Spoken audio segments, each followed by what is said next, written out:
نحمده ونصلي على رسوله الكريم وما بعد فأعوذ بالله من الشيطان الرجيم بسم الله الرحمن الرحيم رب اشرح لي صدري ويسر لي أمري واحلل عقدة من لساني يفقهوا قولي واجعل لي وزيرا من أهلي آمين يا رب العالمين. لوگ آج یہ جو ہم نے سلسلہ شروع کیا تھا جس میں ہم اصلاً کیا کر رہے ہیں کہ ہم ایمان کو سمجھ رہے ہیں اور ایمان کی عقلی بنیاد کو سمجھ رہے ہیں. ٹھیک ہے، اور انگلش میں اس کو کہتے ہیں آپ کے ریشنل بیسس آف ایمان.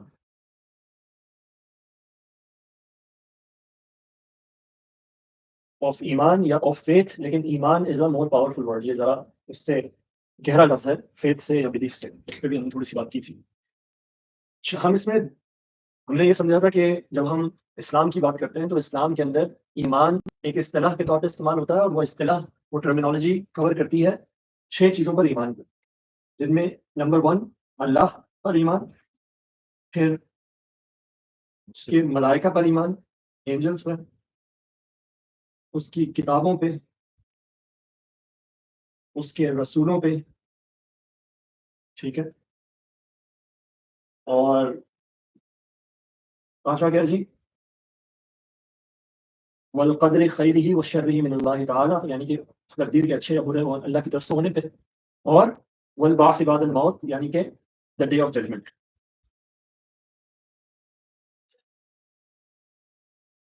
ٹھیک ہے جی، تو ان 6 چیزوں پہ ہمیں ایمان لانا ہوتا ہے جب ہم اسلام کے دوسرے ایمان کی فیتھ کی بات کرتے ہیں. اب ہم نے یہ ڈیسائیڈ کیا تھا کہ جی ہم 1 بائی 1 ان سب چیزوں کو دیکھیں گے، اور یہ دیکھیں گے کہ آج کے دور میں جب ہمیں اس دین کو آگے پہنچانا ہے تو ہمیں کیا کرنا پڑے گا اس کے لیے. کہ ایک تو یہ کہ ہم پیدا ہو گئے اس اتفاق سے اسلام میں، مسلمانوں کے گھر پیدا ہو گئے تو ہم مسلمان ہیں، لیکن ہم اس بات کو آگے پریزنٹ نہیں کر پاتے، بتا نہیں پاتے کہ بھئی ہم مسلمان کیوں ہیں. کیونکہ آگے والا بھی یہی بات کہتا ہے نا کہ بھئی آپ تو مسلمان پیدا ہو گئے اس لیے آپ مسلمان ہیں. اب میں اگر ہندو پیدا ہو گیا یا کرسچن پیدا ہو گیا یا ایتھیسٹ پیدا ہو گیا تو میرا تو کوئی قصور نہیں ہے. یا تو پھر آپ اس کو اپنے ایمان کو ثابت کریں کہ آپ کا ایمان کسی وجہ سے ہے، صرف اس وجہ سے نہیں کہ آپ پیدا ہوئے. اور ہم نے یہ بات کی تھی کہ ایمان جو ہے وہ ایک کمائی جانے والی شے ہے، وہ ایک حاصل کرنے والی شے ہے. یہ خود بخود حاصل نہیں ہو جاتا، بلکہ جیسے ہم اسلام میں پیدا ہوئے لیکن ایمان میں پیدا نہیں ہوتے. نبی کریم صلی اللہ علیہ وسلم کی حدیث ہے کہ ہر بچہ جو ہے وہ علی فطرت الاسلام پیدا ہوتا ہے، اسلام کے اوپر پیدا ہوتا ہے. لیکن ایمان ایک چیز ہے جو ہر ایک کو حاصل کرنی ہے، چاہے وہ مسلمان ہو یا وہ کوئی اور مذہب سے تعلق رکھتا ہو. اور کب تک حاصل کرنی ہے؟ مطلب جب جیسے ہی اس کی ایک عمر ہو جاتی ہے، ایک سمجھداری کی، بلوغت کی، شعور کی عمر کو وہ پہنچ جاتا ہے، تو اس وقت اس کو وہ ایمان حاصل کرنے کی ضرورت ہے. ٹھیک ہے، تو اب یہاں پر ہم نے ایک اور ڈسکشن کر دی تھی جس کو ہم نے کہا تھا اسلام ورسز ایمان.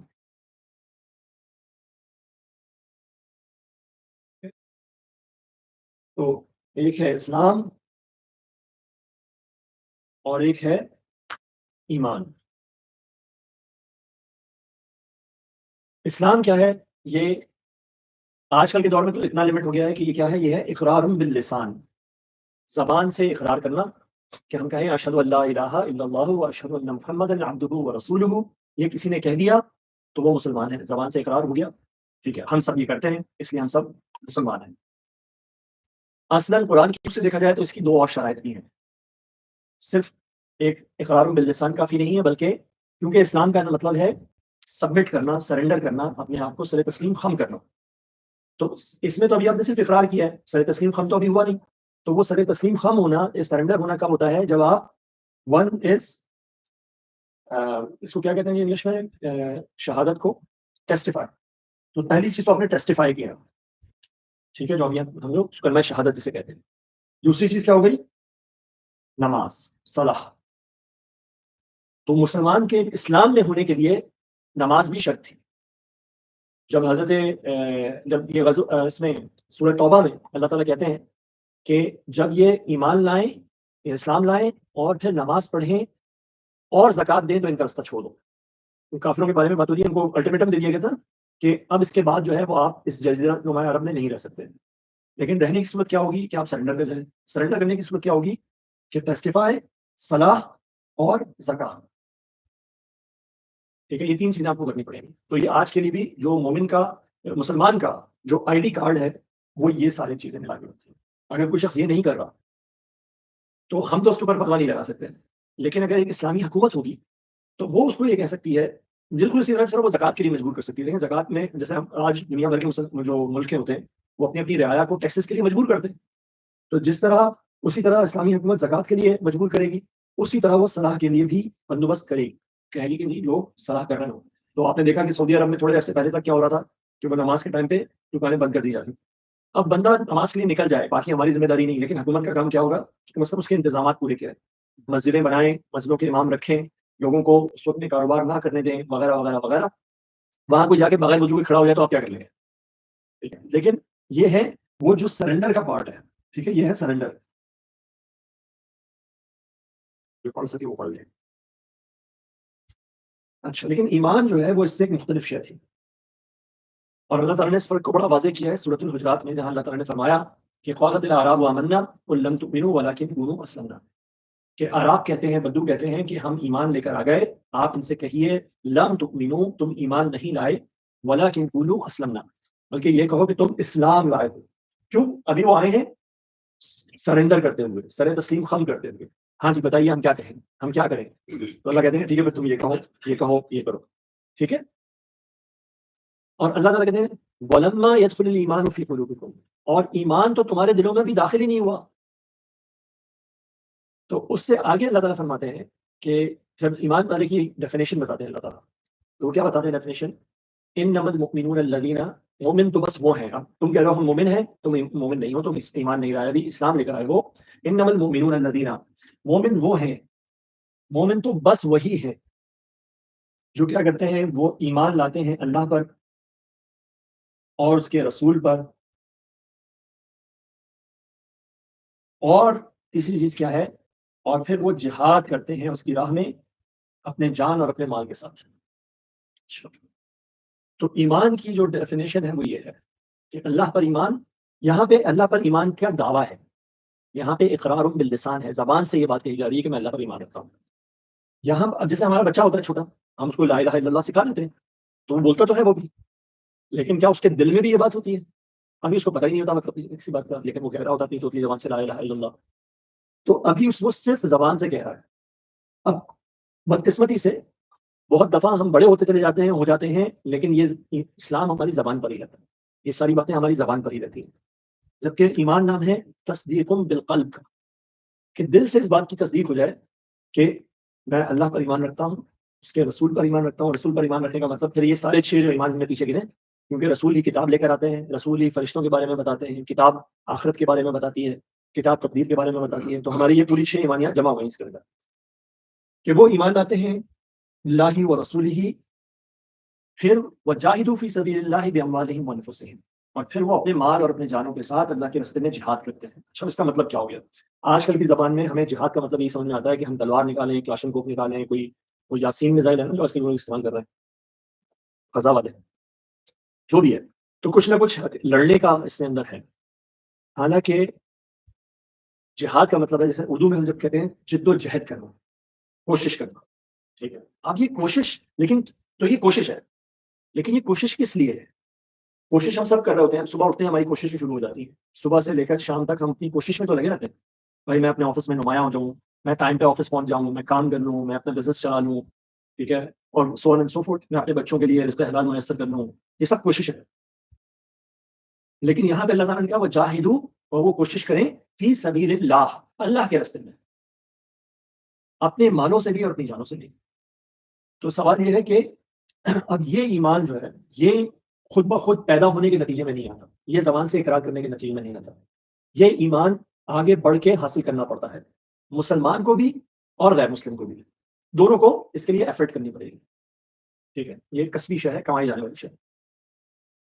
اور اس کے اندر یہ جو والا جو پارٹ ہے، میں تھوڑا سا اس کو ایکسپلین کر دوں کہ اب ہم لوگ ایمان کے دعوے دار ہم بھی ہیں. آپ کہہ رہے ہیں کہ ہم بھی کہتے ہیں آمنا، ہم ایمان لے آئے، لیکن اللہ کے نزدیک ایمان کی جو کسوٹی ہے، جو اس کا لٹمس ٹیسٹ ہے، وہ کیا ہے کہ اللہ پر اس طرح ایمان کہ اس میں کوئی شک نہ ہو، رسول پر اور رسول کی بتائی ہوئی باتوں پر اس طرح سے ایمان کہ ان میں کوئی شک نہ ہو. اور ان دونوں باتوں کا نتیجہ یا ان دونوں باتوں کی مینیفیسٹیشن، ان دونوں باتوں کا ظہور کیسے ہوگا؟ جب انسان اپنی جان اور اپنے مال کو اللہ کے راستے میں لگائے گا. ورنہ کہتے ہیں تو سب کے لیے آسان ہے کہ جی میں اللہ پر ایمان رکھتا ہوں، رسول پر ایمان رکھتا ہوں، میں سب باتوں پہ ایمان رکھتا ہوں، میں جنت کے لیے کوشش نہیں کرتا ہوں. لیکن اس کا ثبوت کیا پیش کریں گے ہم؟ پروف کیسے بنے گا اس کا کہ کون شخص واقعی اللہ پر ایمان رکھتا ہے اور نہیں رکھتا؟ کہ وہ اپنے مال اور اپنی جان کے ساتھ، تو اس کی ویلتھ اور اس کی لاگت، یہ دونوں جب اللہ کے لیے ہو جاتی ہیں اور وہ اللہ کے رستے میں کوششوں میں لگ جاتی ہیں، اس کا مطلب یہ نہیں کہ یہ شخص کھاتا نہیں ہے، اس کا مطلب یہ شخص نہیں کہ یہ شخص جاب پہ نہیں جاتا، یہ شخص کاروبار نہیں کرتا، یا شخص کے بیوی بچے نہیں ہیں. اس کا یہ مطلب نہیں ہے. بلکہ کیا مطلب ہے کہ اب اس کی زندگی کا جو مین پرپز ہے، اس کی انفس کا، اس کی جان کا جو مین پرپز ہے وہ اللہ کا دین ہے. اچھا، اللہ کے دین پہ چلنے کے لیے، نماز میں کھڑے رہنے کے لیے فار ایگزامپل آپ کو طاقت چاہیے کہ نہیں چاہیے؟ کچھ پیٹ میں انرجی چاہیے کہ نہیں چاہیے؟ چاہیے. تو اتنا ہمیں کھانے کو ملنا چاہیے. اچھا بھی کھا سکتے ہیں، اس میں بھی کوئی برائی نہیں ہے. اللہ نے کہا ہے کہ کس نے اللہ کی بنائی ہوئی زینتوں کو حرام کیا، کس نے اللہ کی بنائی ہوئی بہترین چیزوں کو حرام کیا؟ کسی نے نہیں. اللہ تعالیٰ کہتے ہیں کلو واشربو، کھاؤ اور پیو اللہ تعالیٰ کی دی ہوئی نعمتوں میں سے. لیکن زندگی کا مقصد کیا بنا ہوا ہے؟ آبجیکٹو کیا ہے؟ Is the objective of your life Allah and his deen? If yes, تو پھر ہمارے پاس ایمان کا کچھ حصہ موجود ہے. If objective of the life is کہ کچھ بھی، وہی میری ویلتھ، میرے بچے، ان کی ایجوکیشن، میرے گھر، میری گاڑی، یہ سب اگر آبجیکٹو آف لائف ہے، اور اب اس کے بیچ میں سے آپ دو راستے نکال لیں. آبجیکٹو آف لائف تو یہ ہے، اب ساتھ میں اگر تھوڑا سا آخرت کا تڑکا بھی لگ جائے تو کیا مزہ ہے. اب وہ ملنے میں، بھائی میں آفس سے آ گیا، میرے پاس ٹائم بھی ہے اور تھوڑی سی طبیعت بھی آمادہ ہے، تو چلو ٹھیک ہے، اب میں بیٹھ کے ذرا دین کو سمجھ لیتا ہوں، میں دین کو بیان کر دیتا ہوں، میں دین کو پہنچا دیتا ہوں. تو اس میں کیا ہوا، آبجیکٹو کچھ اور ہے، اور ساتھ میں ہم ساتھ ایک مشغلہ ہے. مشغلہ سمجھتے ہیں؟ وہ مشغلہ چل رہا ہے ساتھ میں، ٹھیک ہے، ہابی. تو دین کو اگر ہم نے ہابی بنا لیا اور آبجیکٹو دنیا کو بنا لیا، تو آج ہمارا اللہ ماشاء اللہ، اللہ تعالیٰ نے جن کو بچایا انہیں کو بچایا، لیکن زیادہ تر ہماری امت کا حال یہی ہے کہ deen is a hobby, right, and objective is life, دنیا کی. تو ہمارا پھر سفر کہاں سے شروع ہوگا کہ پھر ہم ایمان حاصل کریں. تو ایمان حاصل کریں اللہ پر، اس کے رسول پر. جب ہم یہ حاصل کر لیں گے تو پھر نتیجہ وہی نکلے گا کہ آپ کے جان اور مال اللہ کے راستے میں لگنی شروع ہو جائیں گے انشاءاللہ. اچھا، تو پھر اس سلسلے میں ہم نے کیا بات سمجھی؟ ہم نے یہ سمجھا کہ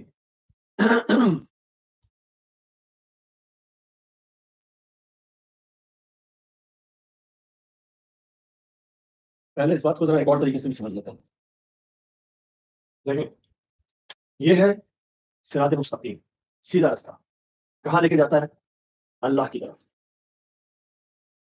جنت کی طرف. ٹھیک ہے. ایک شخص کہتا ہے کہ جی میں اسی راستے پہ چلوں گا، صراط مستقیم پہ چلوں گا. اب اس صراط مستقیم پہ یہاں مجھے کوئی اچھائی ملے گی دنیا کی، میری بیوی ملے گی مجھے. دین پہ چلنے کے لیے بیوی کا ہونا یا اسپاؤس کا ہونا، شوہر کا ہونا بھی ضروری ہے. بلکہ اللہ کے نبی صلی اللہ علیہ وسلم نے اس کو دین کی تکمیل کہا. ٹھیک ہے جی. اچھا، تو بیوی مل گئی، ٹھیک ہے جی. آگے یہاں پہ بچے بھی آ گئے میرے پاس. یہاں پہ میرے پاس ایک بہترین جاب بھی آ گئی، بہت اچھے کمانے والی، ریال ہی ریال. ٹھیک ہے جی. And so on and so forth. بڑا گھر، گاڑی، جب اتنے پیسے آئے تو گاڑی بھی بڑی آ گئی، یہ بھی آ گئی. لیکن اب ادھر ایک چیز پڑ گئی تھی، یہاں پہ ایک بہت بڑی گاڑی تھی، یا یہاں پر ایک بہت ہی اچھی جاب تھی. ٹھیک ہے جی. یہ ایک جاب ہے جو یہاں پر ہے. تو کیا میں نے اپنا راستہ صراط مستقیم سے چینج کیا اور یہاں پہ چلا گیا؟ اگر میں نے یہ کر لیا تو اس کا مطلب ہے میں صراط مستقیم سے ہٹ گیا. جاب جو تھی یہ صراط مستقیم پہ موجود نہیں تھی، یہ والی. لیکن بڑی جاب بھی تو ہو سکتی تھی نا. ہاں، ہونے کو دیکھیں، میں نے یہاں کہا یہاں پہ بھی بہت اچھی جاب ہے، یہ طرح وہ آپ نے لے لی، کوئی مشکل نہیں ہے. اب یہ جاب ہے، یہ پتہ کیا ہے؟ یہ فار ایگزامپل میں کہتا ہوں آپ کو کہ اسرائیل کی آرمی میں ابھی سب سے بری جاب بنا دیتا ہوں اس کو تھوڑی دیر کے لیے. ٹھیک ہے جی. تو یہ جاب ہے اسرائیل کی آرمی میں، لیکن آپ کو جو تنخواہ یہاں پہ مل رہی تھی نا، اس سے 10 گنا تنخواہ مل رہی ہے، 20 گنا تنخواہ مل رہی ہے. ٹھیک ہے جی. اب آپ نے کہا یار 20 گنا تنخواہ تو یار چھوڑنا بے وقوفی ہے، اور یہ کہ میں اتنے پیسے کمانے کے بعد فلسطینیوں کی مدد ہی کر دوں گا، اس سے کچھ بھی شیطان پٹی پڑائے گا. بس. ٹھیک ہے نا. لیکن اب ہم نے اس کام کے لیے اللہ کے راستے کو چھوڑ دیا، سیدھے راستے کو چھوڑ دیا. ٹھیک ہے. تو یہاں پہ گڑبڑ شروع ہوئی. لیکن اب ایک اور شخص ہے جو کہ، اب میں آپ کو ہماری ایک مثال دے رہا ہوں، ہماری امت کی ایک اکثریت کی. ہم کیا کرتے ہیں؟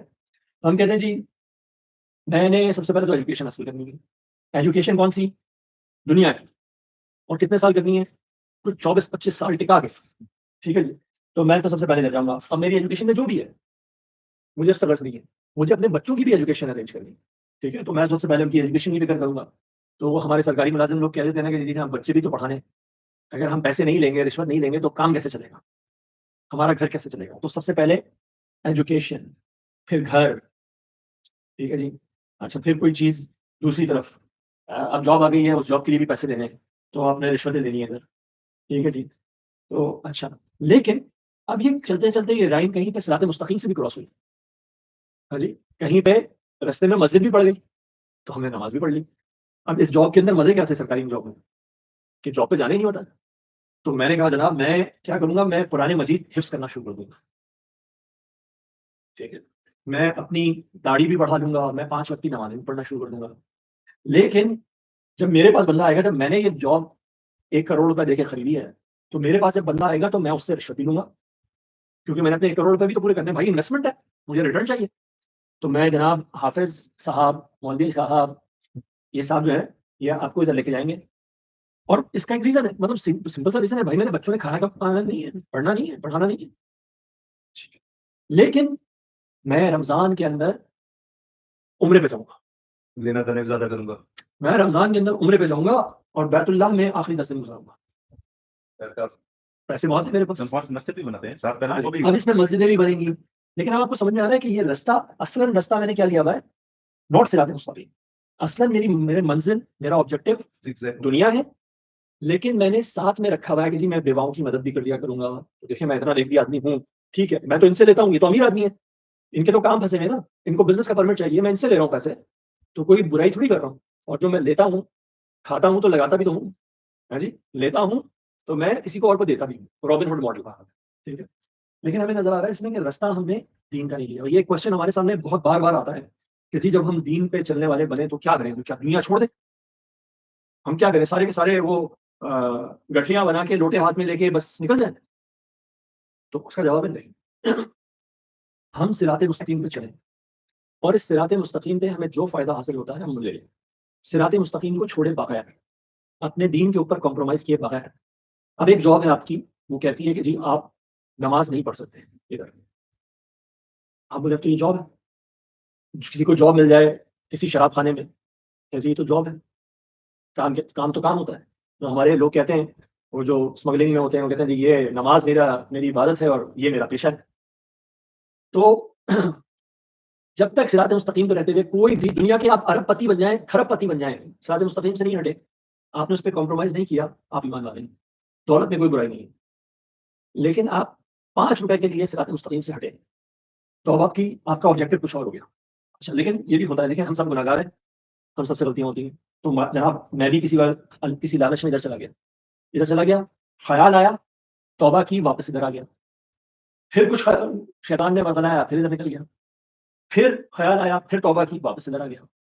ٹھیک ہے, تو یہ ہے انسان کی زندگی کا رائٹ پاتھ, صراط مستقیم. ہم صراط مستقیم کو پکڑ کے رہیں تو غلطیاں ہم سے ہوتی رہیں گی. لیکن ایک شخص ہے جس نے زندگی کا مقصد صراط مستقیم کو نہیں بنایا, بلکہ زندگی کا مقصد آگے پیچھے بنایا, تو وہ اب نیک کام جو کر رہا ہے, ہمیں خود بخود اب اس پوری ایگزامپل میں انڈرسٹینڈنگ آ گئی کہ اس کے نیک کام کیسے ہیں, کسی کام کے ہیں. یہ تو اس نے ہابی بنا لی, جب آ گیا سامنے مشغلہ تو اس نے کر ڈالا اس کو. ٹھیک ہے, تو ہم جب ایمان کی بات کرتے ہیں تو ہم صراط مستقیم پہ چلنے کی بات کرتے ہیں. اور یہ اسی آیت کی تفسیر کہہ رہے ہیں کہ پھر جو ایمان والے ہیں, انما المؤمنون الذین آمنوا باللہ ورسولہ, وہ ایمان رکھتے ہیں اللہ اس کے رسول پر, وجاہدوا فی سبیل اللہ باموالہم وانفسہم, تو وہ اب اپنے اموال کماتے بھی ادھر سے ہیں, لگاتے بھی ادھر ہی. اور وہ انفس, ان کی جان بھی ادھر ہی کھپتی ہے. دنیا سے وہ اتنا لیتے ہیں جتنا دنیا کا فائدہ اس صراط مستقیم پہ چلنے میں ہمیں مدد دے. ہم اگر اپنے بچوں کو اچھی تعلیم دیں گے, اور اس لیے کہ وہ اچھے مسلمان بنیں اور وہ اس صراط مستقیم پہ ہم سے بھی آگے نکل جائیں, تو یہ ان کو وہی تعلیم دینا, چاہے وہ دنیا کی تعلیم دے رہے ہیں, وہی تعلیم دینا.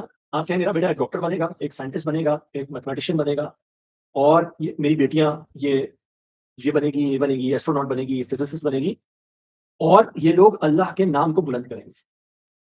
یہ لوگ دنیا میں اللہ کی پہچان کا ذریعہ بنیں گے, اپنے اس علم سے, اپنی اس حکمت سے, اپنی سمجھ بوجھ سے, اپنی اس شہرت سے. تو یہ سب چیزیں کیا ہو گئی, یہ صراط مستقیم کا پیٹرول ہو گیا ہمارے لیے, اس پہ چلنے کا سامان ہو گیا ہمارے لیے. اور ادھر سے آ کے اتفاقاً صراط مستقیم سے گزرتے ہوئے ہم نے حج بھی کر لیے اور ہم نے لاکھوں کروڑوں روپے زکوٰۃ بھی دے دی اور صدقات بھی دے دیے، تو بھی یہ آگے اللہ تعالیٰ فعال لما یرید ہے اور غفور الرحیم ہے، لیکن عام قاعدے کی روح سے یہ لوگ کسی قابل نہیں ہیں، کہیں پہ نہیں جا رہے. ہنس نے غلطی کی اور واپس آیا، اس کے لیے اللہ تعالیٰ بڑا غفور الرحیم ہے.